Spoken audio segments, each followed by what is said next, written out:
The forest welcomed them with open arms. Not the comforting embrace of a mother, but the cold, skeletal grip of a skeleton. Akash, Priya, Vikram and Maya laughed as they stepped onto the trail, their backpacks heavy with snacks and excitement. Sunlight struggled to penetrate the thick canopy, casting long, eerie shadows. Akash shivered. Spooky, he chuckled, already feeling a sense of unease. They walked deeper, the path becoming less defined. Fallen leaves crunched under their feet. Priya pointed to a gnarled tree, twisted into a macabre shape. "Look!" she exclaimed, but her voice lacked its usual enthusiasm. The air grew heavy, thick with a silence so profound that it seemed to press against their eardrums. As the sun dipped lower, the shadows stretched and contorted. The forest seemed to be holding its breath, watching them with hidden eyes. A low rustle in the undergrowth made them turn, their hearts pounding, but it was just a squirrel, its eyes glinting in the fading light. "This place is creepy," Vikram whispered, his usual bravado gone. Maya nodded, her gaze darting nervously around.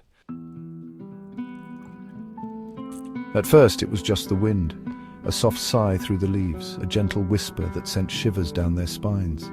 They tried to ignore it, to focus on their conversation, but the whispers seemed to grow louder, more insistent. "Did you hear that?" Priya asked, her voice barely a whisper. The others exchanged uneasy glances. "Hear what?" Akash asked, trying to sound nonchalant, but he had heard it too, a faint murmuring, like voices just out of reach. The whispers seemed to be coming from all around them, swirling in the air like a vortex of sound. They quickened their pace, eager to escape the oppressive atmosphere of the forest, but the whispers followed them, growing louder with each step. Suddenly Vikram stopped dead in his tracks, his face pale. Did you hear that?" he stammered, his voice trembling. "Hear what?" Maya asked, her voice sharp with anxiety. "Someone said my name!" Vikram breathed, his eyes wide with terror. "I swear I heard someone say my name."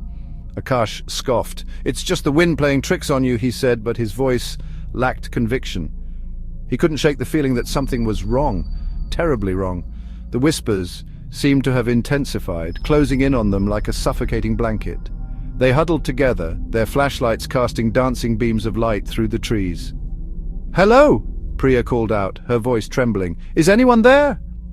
Only silence greeted them, a silence so profound that it seemed to hum in their ears. The whispers had stopped, but the forest felt even more menacing now, as if something was watching them, waiting. Panic welled up inside Akash. He had to get them out of there. "Come on," he urged, his voice tight with fear. "Let's just get out of here."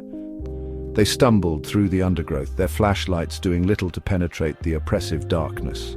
The forest seemed to be closing in on them, the trees reaching out with skeletal branches. Back at the car, they piled in, their bodies shaking with relief. As Akash started the engine, Maya pulled out her phone. "I was recording a voice memo," she said, her voice trembling. Maybe I caught something." She pressed play. The recording started with the sounds of their laughter, their voices echoing through the silent forest. Then the laughter faded, replaced by the rustling of leaves and the soft sigh of the wind. And then, clear as day, a voice, low and menacing, whispered, "Vikram."